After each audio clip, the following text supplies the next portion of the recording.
네, 원자력 발전소가 밀집한 부산 경남 지역에선 원전 피해 주장이 끊이지 않고 있습니다.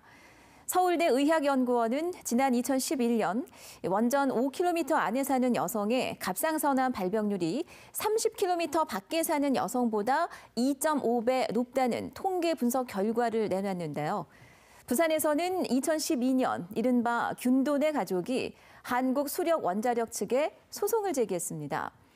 20년 넘게 고리원전 1호기 주변에 살면서 가족들이 각종 암에 걸리는 등 방사선 피해를 입었다는 건데요. 1심 재판부는 특히 아내 박 씨의 갑상선암 발병 원인이 원전과 무관하지 않다며 균돈의 가족 손을 들어줬습니다. 국내에선 처음으로 갑상선암 발병과 원전의 연관성을 인정한 것이죠. 이에 대해 한수원 측은 곧바로 피폭 방사선 허용 범위를 지켰다며 항소했는데요. 최근 이 균돈의 가족 측 법률 대리인이 한수원의 주장을 뒤집는 문서를 공개하면서 또다시 파장을 낳고 있습니다. 계속해서 송광무 기자가 보도합니다. 최근 균돈의 가족 법률 대리인이 공개한 한수원 내부 문서.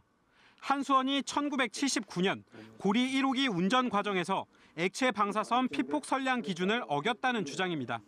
액체 방사선 피폭은 방사성 물질이 포함된 냉각수가 바다로 배출되고 이를 흡수한 해조류 등을 사람이 다시 섭취하면서 갑상선 등 장기에 방사성 물질이 노출되는 것을 말합니다.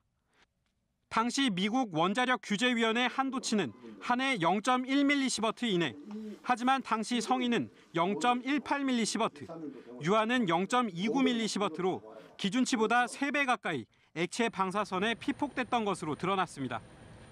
규정을 지켰다는 한수원의 주장을 정면으로 반박하는 자료입니다. 어떤 법리적 논쟁도 필요 없이 신호 위반처럼 위반했으면 교통사고 난 것처럼 선량 한도를 위반했으면 바로 암 발생의 책임이 바로 기속되는 거죠. 한수원은 79년 당시 방사선 피폭 선량 한도는 연간 5mSv로 원전 운영 과정에서 이 기준을 어긴 적이 없다고 반박했습니다. 하지만 이 수치는 엑스레이와 같은 의료행위 등 일상적인 방사선 피폭량을 더한 기준치입니다. 문제가 된 액체 방사선 피폭 선량을 넘겼냐는 물음에는 소송 중인 사안이라 답할 수 없다고 밝혔습니다. 항소심 선고가 오는 12일로 잡힌 가운데 둘 사이의 공방은 더 치열해지고 있습니다. 원전 주변에 살던 갑상선암 환자들도 피해를 호소하며 현재 공동소송을 진행 중이라 이번 항소심 판결에 큰 관심이 모아지고 있습니다. MBC 뉴스 송광모입니다.